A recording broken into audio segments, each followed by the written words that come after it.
बाबा, मराठवाड्यामध्ये मंत्रिमंडळाची बैठक आहे. मराठवाड्यासाठी पॅकेज जाहीर होण्याची शक्यता आहे. काँग्रेसचे प्रदेशाध्यक्ष म्हणून काय वाटतं? आपण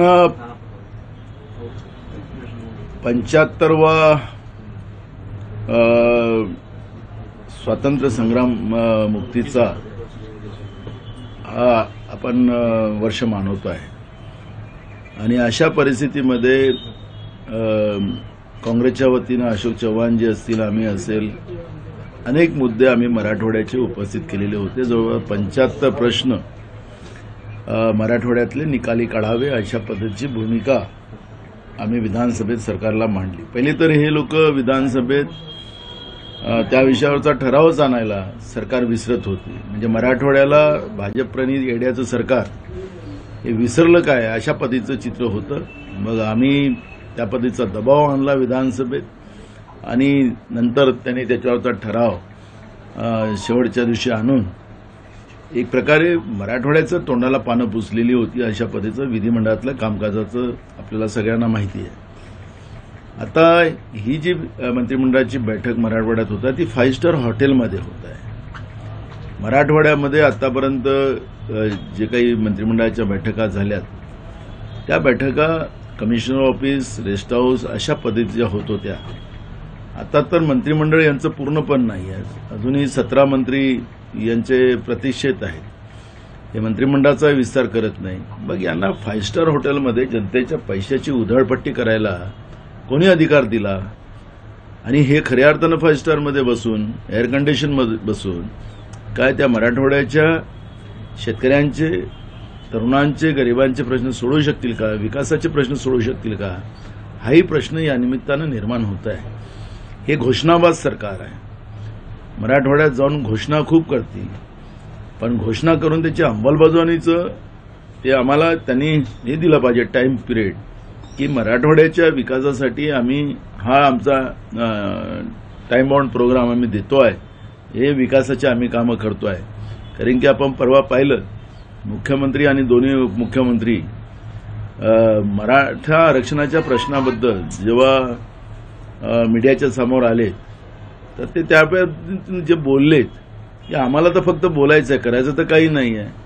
एक म्हणतं हो आणि दुसरा म्हणतं येस सर. अशा पद्धतीच्या दोन्ही उपमुख्यमंत्र्यांचा शब्द त्याच्यामध्ये आला आणि ते मोठ्या प्रमाणात हा व्हिडिओ व्हायरल झाला आणि त्यानंतर मग लोकांनी यांची तेरवी करायचा प्लॅन केला. त्याही पद्धतीचे व्हिडिओ व्हायरल झाले. अखेरीस सरकार हे मायबाप असलं पाहिजे. सरकार हे काही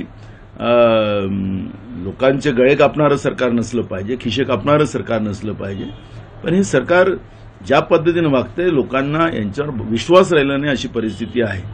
आणि म्हणून मंत्रिमंडळाच्या बैठकीमध्ये जे काही घोषणा हे करतील त्याला टाइम बाउंड प्रोग्राम मराठवाड्याच्या विकासाचा यांनी मांडावा ही भूमिका काँग्रेस पक्षाची आहे. आज ओबीसी आणि कुणबी आंदोलनाच्या ठिकाणी उपमुख्यमंत्री देवेंद्र फडणवीस आणि भाजप प्रदेशाध्यक्ष चंद्रशेखर बावनकुळे भेट देणार आहेत आणि त्या ठिकाणी ज्या पद्धतीनं जरांगे पाटलांना मुख्यमंत्र्यांनी भेट दिली होती त्या पद्धतीनं कुणबी मराठा आंदोलन, ओबीसी आंदोलनाच्या त्या ठिकाणी उपमुख्यमंत्री भेट देणार आहेत आणि त्या ठिकाणी काहीतरी घोषणा ते करू शकतात. यांना खरं तर ना ओबीसी बद्दल बोलायचा अधिकार राहिला, ना मराठा आरक्षणाबद्दल बोलायचं राहिला, ना धनगर आरक्षणाबद्दल बोलायचं राहिलं. हे सगळे सत्तेसाठी, लोकांची मतं घेण्यासाठी वेळेवेळेप्रमाणे सरड्यासारखा रंग बदलणारी भाजप आहे. खरं तर आरक्षणाच्या बाबतची भूमिका काँग्रेसने सातत्यानं मांडली. हे सेन्सस का जाहीर करत नाही डॉक्टर मनमोहन सिंग साहेबांच्या काळातला? एक हे सांगतात की 2% त्याच्यामध्ये थोडंसं गडबड असल्यामुळे 98% बरोबर आहे, पण 2% त्याच्यात गडबड आहे म्हणून आम्ही करत नाही अशा पद्धतीचं लोकसभेमध्ये नरेंद्र मोदीचं सरकार सांगते. या सगळ्या प्रश्नाला न्याय द्यायचा असेल तर यांनी सेन्सेस जातीनिहाय करावा, जो मी विधानसभा अध्यक्ष असताना ज्या पद्धतीचा ठराव मांडला त्या पद्धतीनं आता एक विशेष अधिवेशन यांनी बोलवावं आणि केंद्र सरकारला तातडीनं आता 18 तारखेपासून केंद्राचं 5 दिवसाचं जे अधिवेशन आहे तसा एक ठराव करून पाठवावा आणि खऱ्या अर्थाने हे प्रश्न सोडवावेत. ओबीसीलाही तात्काळ ठेवायचं. आज महाराष्ट्रामध्ये गडचिरोली जिल्ह्यात फक्त 2% आरक्षण ओबीसीच्या लोकांना आहे. याच गडकरीजी आणि फडणवीसजी ज्या गडचिरोलीला ज्यावेळेस 2014 मध्ये प्रचाराला गेले आणि आम्ही पूर्ववत हे आरक्षण गडचिरोली जिल्ह्याच्या ओबीसी लोकांचं करू या पद्धतीच्या भीमघोषणा त्या काळात केल्या. त्या घोषणाचं काय झालं? जातीनिहाय दंगा का करत नाही? आणि मी त्यांना अजून तुमच्या माध्यमातून त्यांना सांगतो की 2017 पासून ओबीसीच्या मुलांची शिष्यवृत्ती या लोकांनी दिलेली नाही. केंद्र सरकार 50% वाटा केंद्राचा आणि राज्याचा असतो. राज्य सरकारने 50% वाटा भरला आमचं सरकार असताना, पण केंद्राने 50% वाटा दिलेला नाही आणि म्हणून ती प्रतिपूर्ती होऊ शकत नाही. म्हणून ओबीसीच्या पोरांना 2017 पासून शिष्यवृत्ती मिळाली नाही. या मुलांचं शिक्षणाचं जे गैरसोय झाली, त्यांचं नुकसान झालं, त्यांचं आयुष्य बर्बाद या लोकांनी भाजपने केलं. त्याचं उत्तर या ठिकाणी देणार आहेत का? अशा अनेक प्रश्न या ठिकाणी निर्माण होत आहे. आणि जे शेतकरी आत्महत्या करतात त्याच्यात ओबीसीचेच लोक जास्त आहेत. तर ओबीसीच्या लोकांना आत्महत्या करायला लावणं हे बीजेपीचं अगर टार्गेट असेल तर हे त्या ठिकाणी जाऊन काय सांगणार आहे? फक्त आश्वासनाची खैरात वाटणार? सुधीर मुनगंटीवार यांनी असाही आरोप केला होता काँग्रेसने आतापर्यंत मराठवाड्याला दुःख आणि वेदना दिल्या, त्यांना यावर बोलण्याचा अधिकार नाही, असं सुधीर मुनगंटीवार. मला एक कळत नाही ह्या लोकांचं. 10 वर्ष सरकार झाले तुमचं. हे काय आता लहान बाळ नाही राहिलात तुम्ही.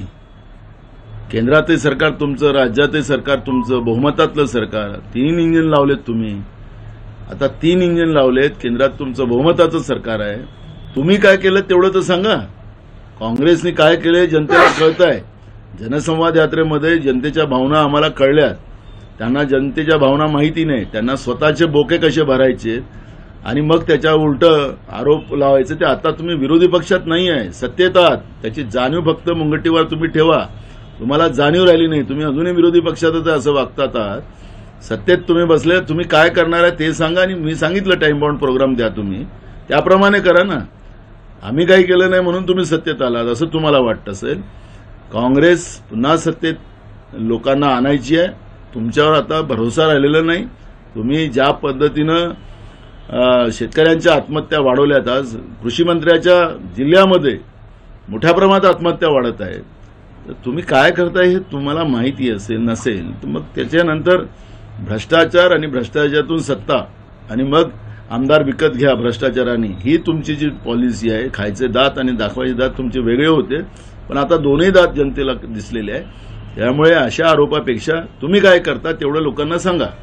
विरोधकांनी मंत्र्याच्या 5 स्टार हॉटेलमध्ये राहण्यावर घेतलेल्या आक्षेपानंतर आता मुख्यमंत्री असतील उपमुख्यमंत्री असतील त्यांनी हॉटेलमध्ये जाण्याचं टाळत शासकीय विश्रामगृहाची निवड केली आहे. तर लाज वाटली असेल. पहिले का कशाला केलं रिझर्वेशन? तुम्ही पहिले का केलं? तुम्ही बुकिंग केलेलं आहे, शासनाने पैसे भरलेले हॉटेलचे. आम्ही टीका करावं आणि मग तुम्ही त्याला दुरुस्त करावं. तर तुम्हाला लाज नसलेले सरकार आहे. याला जेव्हा आम्ही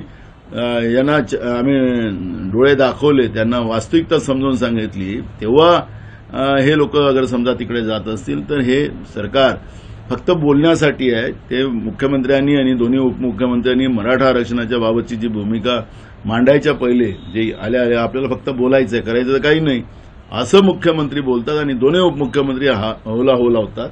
ही जी मानसिकता आहे, ही जी मानसिकता आहे सत्ता पिपासूची, ती या ठिकाणी लक्षात येते. नानाभाऊ, नंदुरबार जिल्हा शासकीय रुग्णालयामध्ये गेल्या 3 महिन्यात 139 बालकांचा मृत्यू झाल्याची बाब समोर आली. महाराष्ट्रातल्या सगळ्या जिल्ह्यामध्ये आरोग्य विभाग हे आजारी झालेला विभाग आहे आणि सरकारचं अजिबात लक्ष नाही. आम्ही विधानसभेत सांगितले फक्त 1.5% तुम्ही आरोग्य व्यवस्थेवर खर्च करताय. महाराष्ट्रासारख्या एवढ्या मोठ्या लोकसंख्येच्या राज्यात 13 कोटी लोकसंख्या महाराष्ट्राची आहे आणि 1.5% समजा तुम्ही आरोग्य व्यवस्थेवर खर्च करत असाल तर निर्दोष लोकांचे जीव घेणारच हे सरकार आहे.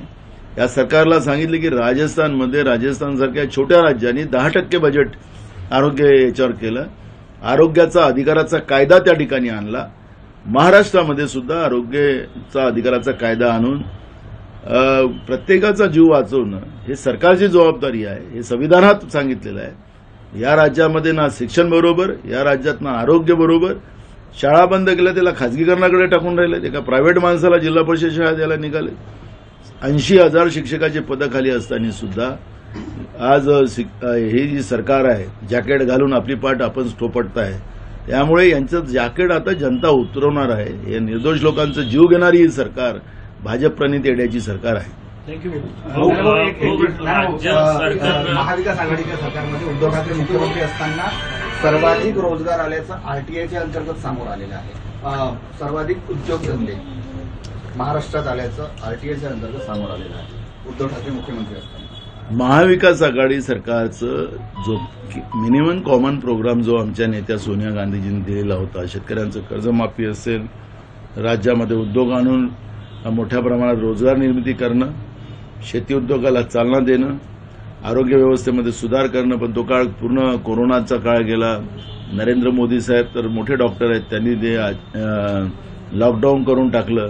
तुम्ही आपल्या घरी आणि सरकार आपल्या घरी, अशा पद्धतीचं केलं होतं. नाही तर म्हणून तुम्हाला सांगतो की तो काळ जो होता महाराष्ट्राच्या औद्योगिक क्रांतीला एक मोठी चालना देणारा काळ होता आणि आरटीआयच्या माध्यमातून आता ते आपल्या समोर आलेलं आहे. पण आपल्या इथं जे काही उद्योग आले ते उद्योग गुजरातच्या निवडणुकीमध्ये सगळे गुजरातला कसे पोहोचवता येईल, त्यामध्ये ही जी हस्तक सरकार नरेंद्र मोदीची महाराष्ट्रात अमित शहाची बनलेली होती, या सरकारने सगळे उद्योग गुजरातला पाठवण्याचं जे पाप केलेलं आहे. आणि आता म्हणतात की आम्ही इतके आणले, महाराष्ट्र सगळ्यात एक नंबर आहे. ज्या पद्धतीने खोटं बोलायचं आणि रेटून बोलायचं ही पद्धत जी आहे ते आता आरटीआयच्या माध्यमातून भाजप प्रणित येड्याच्या सरकारचं लक्षात आलेलं आहे. जनता समजते आहे. केव्हा निवडणुका लागतात ही लोक वाट बघतात, यांना घरी केव्हा पाठवू अशी लोकांची भावना आज आहे. हिंदी में जानना चाहेंगे आज मराठी संपून टाकूया मग हिंदी घेऊया. राज्य सरकारनं कर्नाटक आणि तेलंगणामध्ये आपल्या महाराष्ट्राच्या सीमावर्ती भागातील जे ऊस उत्पादक शेतकरी आहेत त्यांना ऊस नेण्यास मनाई केली आहे. त्यामुळे सीमावर्ती भागातील जे ऊस उत्पादक शेतकरी आहेत ते नाराज आहेत. यांनी भाव दिला पाहिजे. तर कर्नाटक ज्या पद्धतीनं तिथल्या ऊस उत्पादक शेतकऱ्यांना भाव देतात, तसं राज्य सरकारने सुद्धा आपल्या राज्यातल्या ऊस उत्पादकाला भाव दिला तर हे मनाई करण्याचं कुठलं कारण राहू शकत नाही. हे पण कारखानदारांच्या साठी हे सरकार आहे, मुठभर लोकांसाठी सरकार आहे. आपण पाहिलं की या सरकारमध्ये ऊस कारखानदारांना फायदा कसा होईल आणि राज्याच्या जनतेच्या घामाचा पैसा त्यांना वाटून कसा देता येईल. तर आत्ता जे पावसाळी अधिवेशन झालं त्या अधिवेशनामध्ये हजारो कोटी रुपये राज्याच्या साखर कारखान्यांच्या उद्योजकांना यांनी देण्याचं जे पाप केलं, मग त्यांना सांगा नाही ऊसाचे भाव वाढवून द्या, त्या शेतकऱ्यांना लाभ द्या, असं सांगायला यांना काय लाज वाटतं. त्यामुळे हे शेतकरी विरोधी भाजप प्रणित येड्याचं सरकार आहे हे स्पष्ट आहे. वो हिंदी में जानना चाहेंगे आज मराठवाड़ा में बैठक है, क्या कहेंगे? मराठवाड़ा में जो मंत्रिमंडल की बैठक होने जा रही है, पहली बात तो 75 साल ये स्वतंत्र संग्राम को हुए हैं. उस आधार पर हमने विधानसभा में ठहराव लाया था. हमारे माजी मुख्यमंत्री अशोक चौहान जी उन्हें ये प्रस्ताव रखा था, उसमें हमने भी बात किया था और 75 प्रश्न वहां पे छुड़ाया जाए और मराठवाड़ा को न्याय दिया जाए. उसी आधार पर ये सवाल वहां पे हमने खड़े किए थे. लेकिन ये सरकार जिस तरह से लोगों के पैसों के ऊपर मौज करने की जो नीयत ये सरकार की है, आपने देखा कि 5 स्टार होटल में इनकी पूरी अरेंजमेंट इन लोगों ने की है. और अभी तक मंत्रिमंडल की जो बैठकें हुई है मराठवाड़ा में वो रेस्ट हाउस में और कमिश्नर ऑफिस में हुई है. लेकिन ये सरकार तो 5 स्टार होटल में जनता के पैसे की लूट करने के लिए वहां पे जा रही है. हमारा एक सवाल इसमें है कि कितने प्रश्न आप छुड़ाने वाले हैं, एक सवाल. दूसरा, वो कितने दिन में छुड़ाओगे, वो हम 2024 के बाद में नहीं होगा. अभी वो तुरंत आप बताइए कि हम कितने दिन में इस सब सवाल को हम सवाल कर देंगे. कृषि मंत्री जो मराठवाड़ा से, उसके जिले में ही बड़े पैमाने में किसानों की आत्महत्या हो रही है. और किसान जिस तरह से मराठवाड़ा में आत्महत्या कर रहा है उसका इलाज क्या कर सकते हैं कि उस आत्महत्या कैसे रोक सकते हैं. सिर्फ घोषणा से नहीं चलेगा. ये घोषणाओं की सरकार रही है और घोषणा ही करेंगी, लेकिन अंमलबजावनी नहीं करेंगी. इनसे बहुत सारी उम्मीदें जनता को भी नहीं रही है. लेकिन घोषणाओं में कम नहीं पड़ेंगी ये सरकार, और इनसे उम्मीद ज्यादा नहीं रही। नंदुरबार जिले में 179 बच्चे मरे हैं, सिविल हॉस्पिटल में क्या कहेंगे? देखो, महाराष्ट्र में सिर्फ नंदुरबार ही नहीं है, मुख्यमंत्री का जो ठाणे है वहां पर 75 लोग एक दिन में मर गए। तो महाराष्ट्र की पूरी हालत ही हेल्थ की बिगड़ी हुई है, वही बीमार हो चुकी है, हॉस्पिटल बीमार हो चुके हैं। और सरकार को हमने कहा कि भई आप बजट प्रोविजन इसमें बढ़ाइए, 1.5% से बजट आप देते हो। इसमें हमारे राजस्थान में कांग्रेस की सरकार है, वहां पे 10% किया, और महाराष्ट्र में कम से कम 15% करना चाहिए, और कोई भी नहीं मरे, किसी को भी, सबको इलाज मिले, ऐसी व्यवस्था बनाए। लेकिन यहां महाराष्ट्र में ऐसी परिस्थिति बनी हुई है कि हेल्थ की व्यवस्था सब बिगड़ी है, एजुकेशनल की व्यवस्था सब बिगड़ी है। 80,000 टीचर आज महाराष्ट्र में रिक्त है, वो जगह भी भरने को सरकार तैयार नहीं है। और सरकार ने तो अभी एक नया जुमला लाया है कि हम आउटसोर्सिंग करेंगे, उसका जीआर निकाला है। इनके 9-10 इनके जो बीजेपी के जो लाभार्थी है उनको ये काम दिया है। ये जीआर जो निकाला है वो तुरंत सरकार ने रद्द करना चाहिए, और हमारी मांग है, अगर नहीं करेंगे तो कांग्रेस इसका बड़ा आंदोलन, ये आउटसोर्सिंग वाला जो नौकर भर्ती करने जा रहे उसके विरोध में कांग्रेस महाराष्ट्र में आंदोलन करेंगी, और बीजेपी और भाजपा प्रणीत येडाई की सरकार को हम रस्ते पे घूमने नहीं देंगे। ये भूमिका कांग्रेस पार्टी की रहेगी। संजय राऊत मराठवाड्यातल्या पत्रकार परिषदेमध्ये पत्रकार म्हणून त्या ठिकाणी सहभागी होणार आहे, प्रश्न विचारण्यासाठी पास देखील गेले ते पत्रकार आहेत, त्याच्यामुळे ते विचारू शकतात, पण हे घे कंत्राटी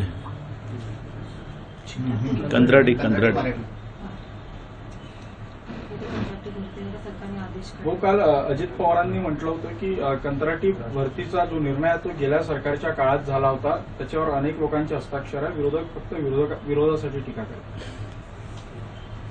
आता इकडचे सरकारमध्ये तुम्ही उपमुख्यमंत्री होतात, राज्याचे मुख्यमंत्री हे इकडे मंत्री होतात, तर कंत्राटी आउटसोर्सिंग वाली नव्हती, हे आउटसोर्सिंग भरती करतात आहेत। ही आउटसोर्सिंग भरती जेव्हा करतात आहेत, जसं सिक्युरिटीमध्ये आउटसोर्सिंग भरती होते आणि तो गेटवर उभा राहतो, पण इथं हा प्रशासकीय व्यवस्थेमध्ये या आउटसोर्सिंगचे लोक राहतील, आणि हे खऱ्या अर्थानं लोकशाहीला घातक आहे। तातडीनं राज्य सरकारने हा जीआर बदलवला पाहिजे, ही आमची काँग्रेसची भूमिका आहे। नाही तर काँग्रेस पूर्ण महाराष्ट्रभर या विषयावरचं आंदोलन करेल। हे एक प्रकारचं तरुणांच्या जखमेवर मीठ चोळण्याचं हे पाप हे लोक करतात आहेत। यांच्या बगलबच्च्यांना जे 8-9 लोकांना आउटसोर्सिंगचं काम दिलेलं आहे त्यांचे बोके भरण्यासाठी, या तरुणांची लूट करण्यासाठी, आणि लोकांचा जो टॅक्स रुपी पैसा हे लोक घेतात, यांनी सेवा दिली पाहिजे। त्याच्या जागी जनतेची लूट करणारी एक व्यवस्था महाराष्ट्रातलं बीजेपी प्रणित येड्याचं सरकार करत आहे, याचा आम्ही निषेध करतो। सरकारने तातडीनं हे काढलेला जीआर रद्द करावा, नाहीतर महाराष्ट्रामध्ये काँग्रेस यांना सडोकी पळू केल्याशिवाय सोडणार नाही। विकासाचा ध्यास म्हणजे